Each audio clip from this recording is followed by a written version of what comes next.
What's going up, guys? Nick with Up West Outdoors, and today we are going to knock out a product review, the Loon Ergo Bobbin, and I'm also going to open it up and use it right here for the first time with you guys, so hope you enjoy the video and stay tuned.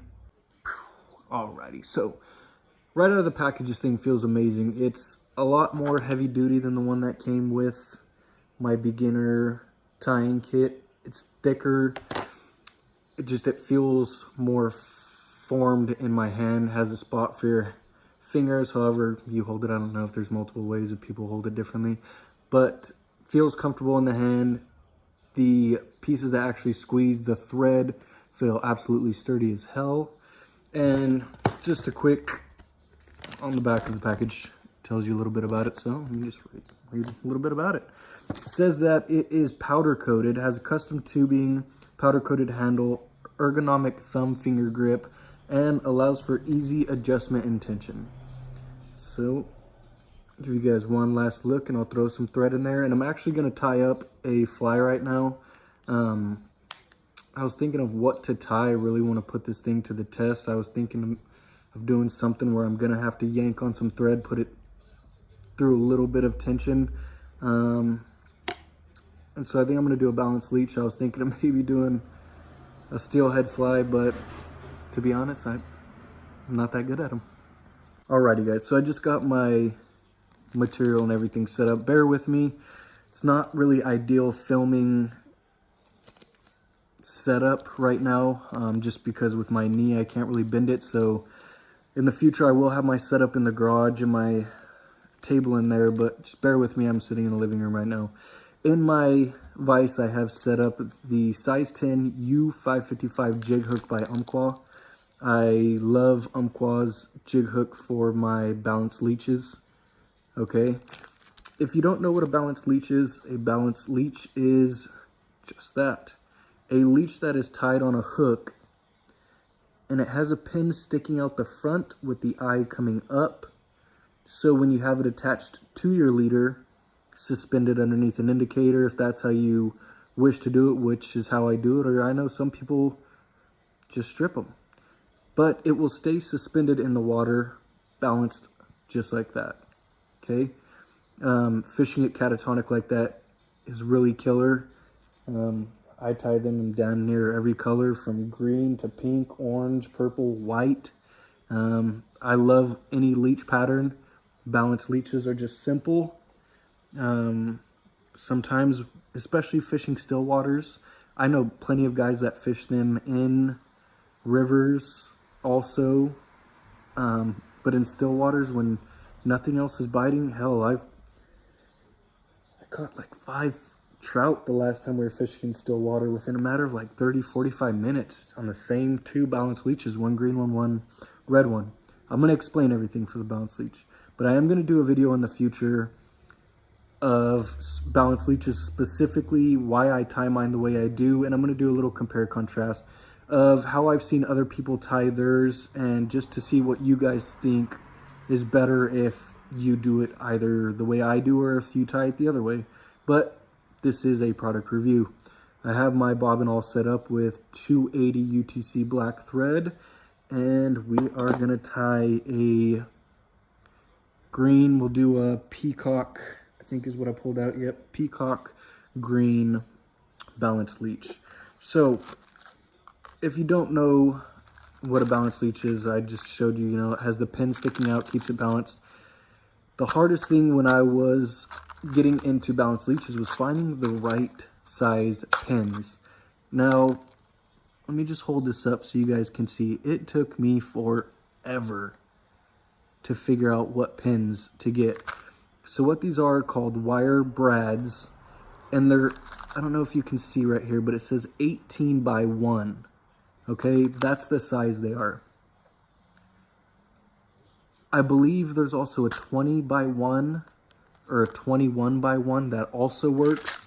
This is just the size I found, and they're dirt cheap. They're like $1.20 or something like that at any hardware store. So what you do is you take that pin and you line it up on your jig hook, and I've tied so many of these. I mean, some people will tie it on and make sure it's balanced. If not, they'll adjust it. But what I do is I want about 2 bead head spaces in between the end of the pin and where the hook eye is, okay? So what I did is I clipped off the end and I measured it. The back of this has a measuring thing. And on the centimeter side, this comes to just about 2. I don't know if that's centimeters. I don't know what that is actually. It just says metric. So whatever that is, it's the 2. Don't judge me. So what I'm gonna do is I'm getting a bead. Standby to standby. Now this bead, don't quote me on this, it's the size down from the 4.8 millimeter. And I'm just doing the nickel black. If I can open it. And if I can't, we're gonna go with a different one. Damn packaging. Alrighty.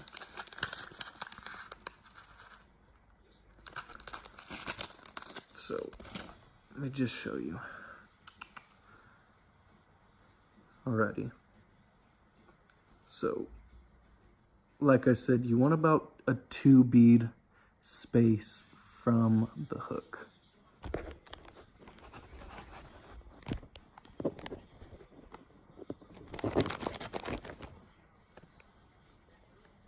Alright, so we got it set up right about there, okay? So what I'm gonna do is I'm gonna just lay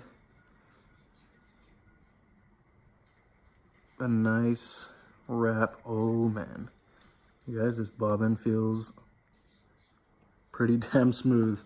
Right off the bat, I notice a huge difference compared to my little rinky-dink beginner one that I have been using for over a year. Alrighty, so after you get your thread wrap down, you're just gonna line that up and you're gonna wrap it. What I like to do is I will come between them, wrap some, and come back between them. What that does is that helps tighten it down and secure it.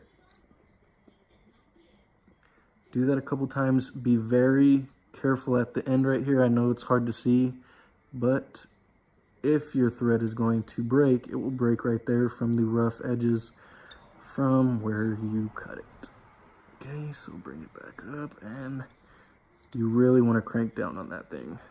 And I will just do a 1/2 inch. Bam. So it will move around just a tiny bit, but that's why you always have some crazy glue. Crazy glue, super glue, head cement. Used it all, whatever you choose. Alrighty. So that's going to help secure it. And after that, we are going to get some strung light olive marabou. And while that's drying, we're going to pick out a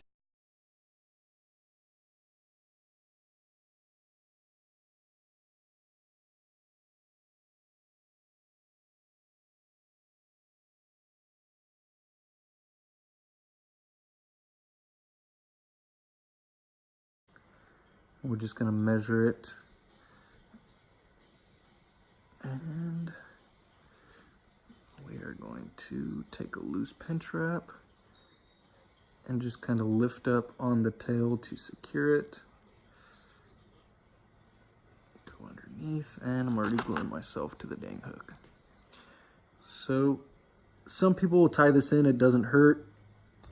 To me, it doesn't make a difference. Sometimes I will if I don't have too much sticking out like that, extra stems, I will just tie it into the body. Sometimes I won't. Just depends what mood I'm in. I haven't found it to make a difference in the fly. So we got a good tail going on there. What I'm going to do now is we are going to knock out a dubbing loop.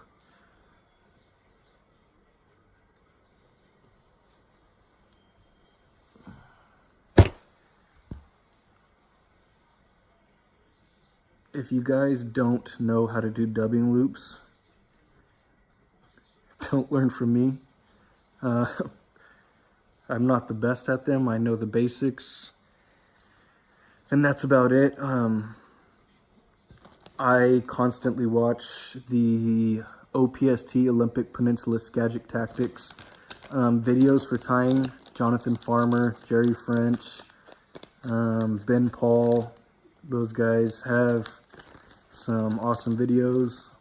Also have some great fishing lines if you're looking for commando heads and stuff.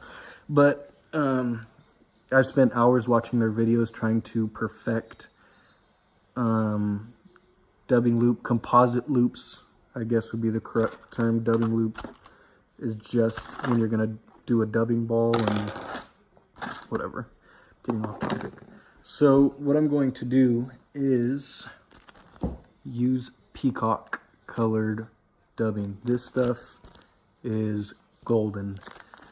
I don't know if you guys have ever heard, Tyers Dungeon has the absolute best dubbing and best prices.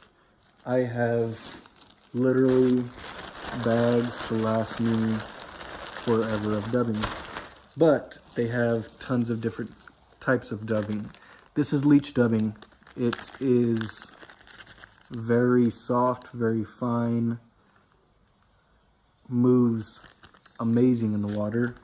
They also have, and this is just another color of their Leech Dubbing, the Deep Blood, which I also use a ton. But then they have like stuff like this Kraken Enhanced, and this stuff is like a composite loop all in itself. It has these rubber legs in it, and let me tell you, this stuff is awesome.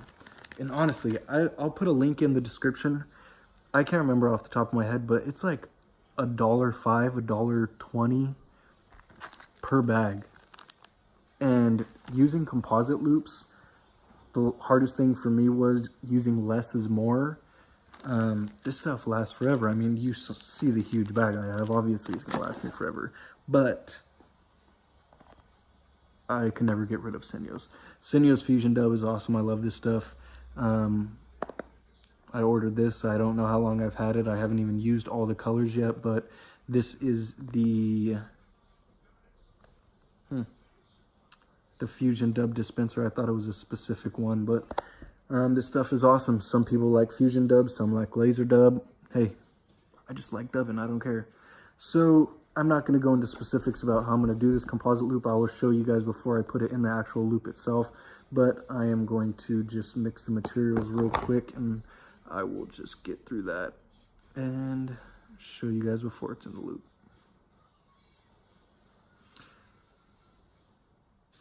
If you guys tie a lot of leeches, I recommend YouTubing composite loops, because personally, to me, it saves time. We're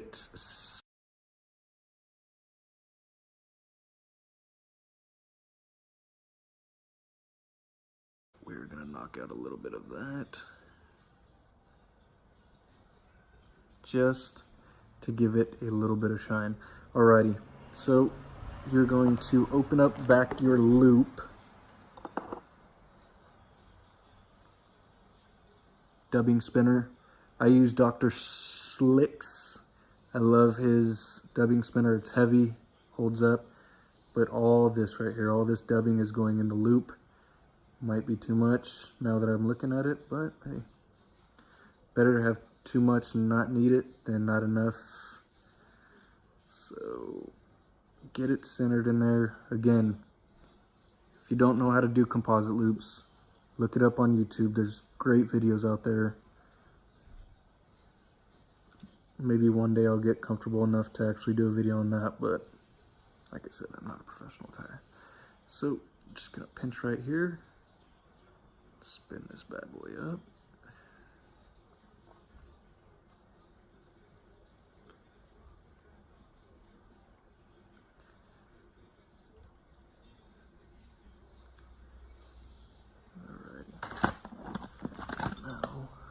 If I could find where I put my scissors. I don't have a bodkin, but this is where a bodkin would come in handy, is after you spin that loop, you want to pick out these fibers. And this is where I differ from some people who tie a balanced leech. I know some people that tie the balanced leech that at this point they will just spin. They will just start palmering this forward and tying it in like this. And to me, I mean, I don't see a problem with it. It just, you have all this material in there. Why not utilize it to its potential? I mean, this dubbing in the water moves so good.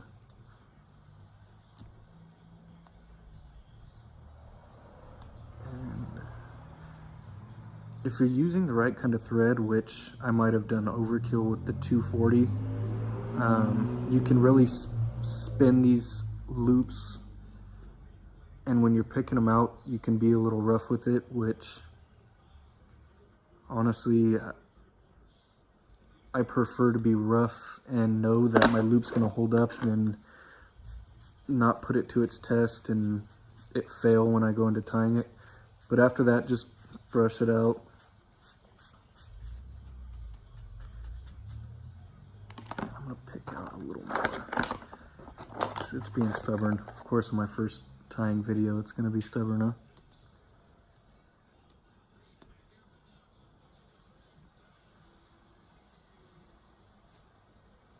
Alright, that looks good. So, what you're gonna do is, you can wet this at this point, but I'm not going to. I'm gonna just pull it back.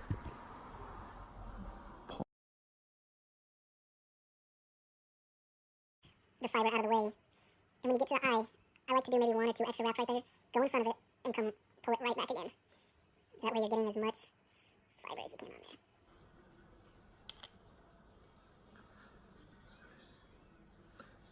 And I always do 1 or 2 wraps right at the bead. And we're gonna lock this in.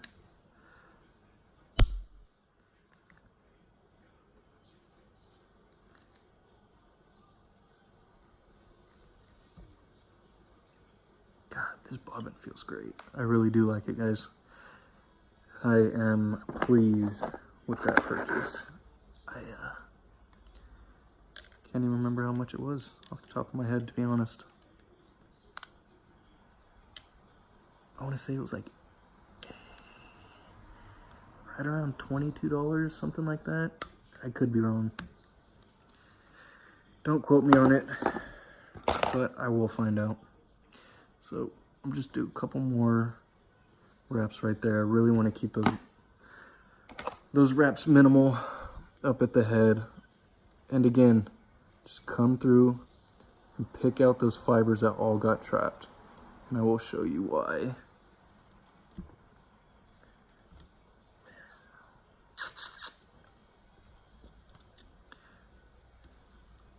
But this Tyers Dungeon Leech Dubbing is absolutely amazing.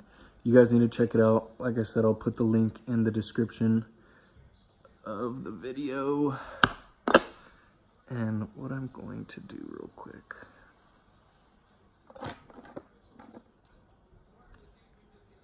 Whip finish, another Dr. Slick tool, which I love. The only complaint I would have about this whip finish tool is that it is fairly light. The grip part, I'm really able to knock out a whip finish solid with it and it gets the job done, but it does feel very lightweight, which, who knows, some people might prefer that when they're looking at the tool, using it. I don't want something heavy, but I just want something that feels real durable.